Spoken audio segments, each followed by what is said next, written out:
Now we'll go to Santa Ynez Valley High School to see how one local author's personal experiences have touched the lives of so many people. All right, let's get places, please. Wine in the house. It's a mighty long road that my poor hands have pulled. My poor feet have traveled a long, dusty road. The book is Francisco Jimenez's autobiography of growing up a migrant worker in the Santa Maria Valley primarily, but this title of the circuit refers to the work circuit that the migrants would go on between Bakersfield, Fresno, and Santa Maria. And it basically is a coming-of-age story. It's a very beautiful story. It's written in very plain language, but very profound ideas. And it had great appeal to this area because it is local. Many of the people featured in the story are still with us, still living. Francisco, in fact, has been in very close contact with this project. He's very curious about it. My name is Francisco. Where growing up, everyone called me Pancho or Panchito. As a boy, I lived in a small village in Mexico, at Rancho Blanco. I was nestled on barren, dry hills, several miles north of Guadalajara. I have a lot of wonderful memories of living in El Rancho Blanco. I love living there. I play Francisco, or Pancho. He's the main character of the play. It's about him and his family crossing from Mexico, crossing over the border to California. Francisco's fairly young when he's crossing over, and it's just basically telling him about like how he sees it, crossing, like seeing trains for the first time, and how he deals with the whole school situation.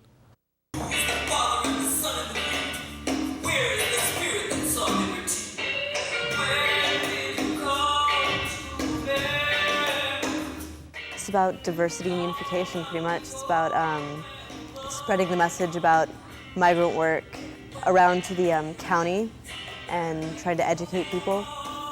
It's a universal theme. It's not just the Mexican story, it's also like the Irish immigrant story from, way back when they immigrated to America. Everybody's got a little bit of an idea of what this is really about because everybody in America has some kind of heritage from somewhere else. And the idea of immigrating and trying to find a little piece of the puzzle is true for everybody, I think. La Frontera. I heard that word a lot when I was a child. La Frontera is the border between Mexico and the United States. I heard it for the first time back in the late 1940s when Papa and Mama told me and my older brother Roberto that someday we would take a long trip north to cross La Frontera. Last year was it was all new, so we really didn't know what to expect. We in fact didn't have any idea what we had as far as a play. We didn't even like the play very much, to be honest. We didn't think it was very interesting or that it would have any special appeal to people. And then when we put it up in front of an audience, it was just magical. What happened? We had so many people saying, "This is my story, and it's so important for my children to see this." And then we took it on tour last spring, and it was it just connected with the audience every time. And it was mostly school-age children, but also a smattering of adults. And many of the audiences were primarily Latino. And so there was a real sort of a primal connection to this piece. And the more we toured it, and the more comfortable we came with it, the more we began to realize its power as a dramatic piece. My name is Francisco, but growing up, everyone called me Pancho or Panchito. I thought it was actually kind of amazing how some of the audience took it because my grandma and grandpa and a couple of my great aunts, they've crossed over, and so it's kind of interesting to see their reaction toward it. Well, on the first night we performed it, we had people in the audience crying, and I was just amazed that this story is the story of many people who live around here, and it's awesome to be a part of that and touch so many lives. I had heard stories of La Frontera, but they seemed more like fairy tales than stories, so I never really believed it. Most stories where cousins have reached La Frontera and became millionaires, living in Hollywood. When Papa told us we'd get there someday, it was to leave our pobreza behind. I started to believe in such a place. Once we're in California, we'll never be poor again. Once we cross the frontera, we'll make a good living in California. Oh, I'm the brother. It's Roberto. Actually, I was in my Spanish class. Someone just came in the door and said, who wants to audition for a play? Well, it's great. And we just went, a couple of our buddies. And we were there, and Mr. McKinnon was telling us to read and stuff, and we were just there just to mess around. And to my surprise, a couple of weeks later, they're like, oh, you made it. I'm like, what? Yeah, you made it. And I'm like, I don't know. I don't think I'm an actor or anything, so I don't think I'm going to do it. But then I just did it. It was a hard time reaching La Frontera without money, but I made sure my children did not go hungry. So we created a class to mount the production and take it on tour, and we wanted an integrated cast. We invited some of the Spanish classes to come in to audition, but I don't think they really knew what they were getting into.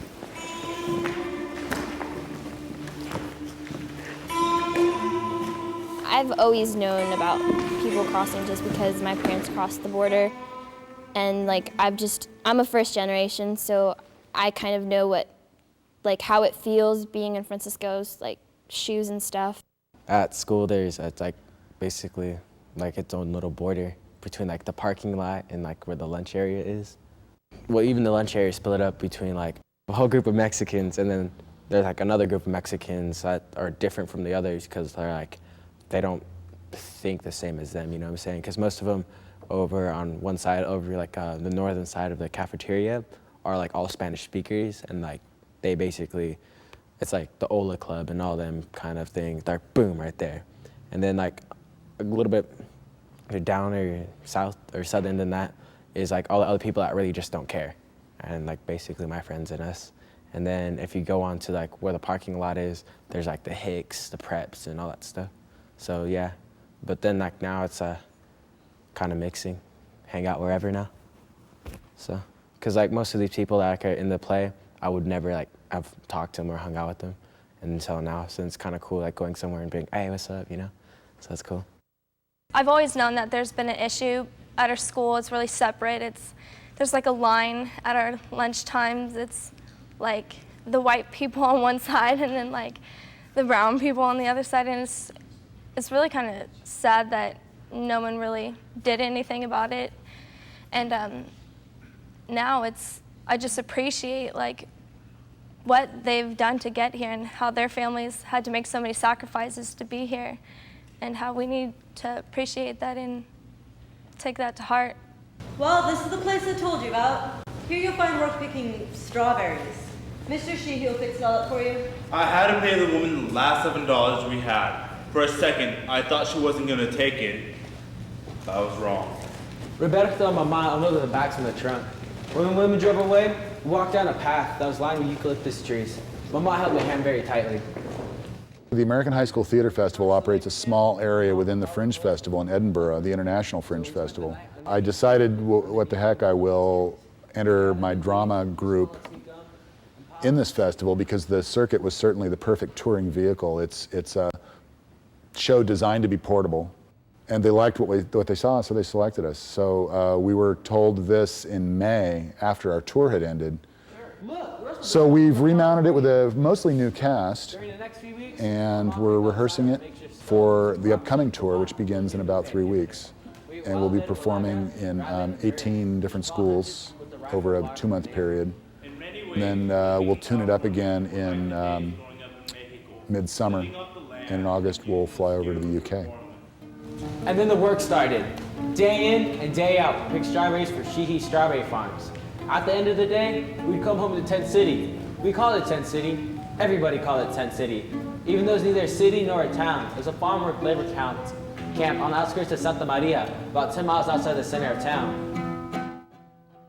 I'll take away the idea that I was part of the solution, that I actually helped an issue that I think is very valid, especially in Southern California. I feel like we've taken a lot of steps toward progress and unification and education on the issue of immigration.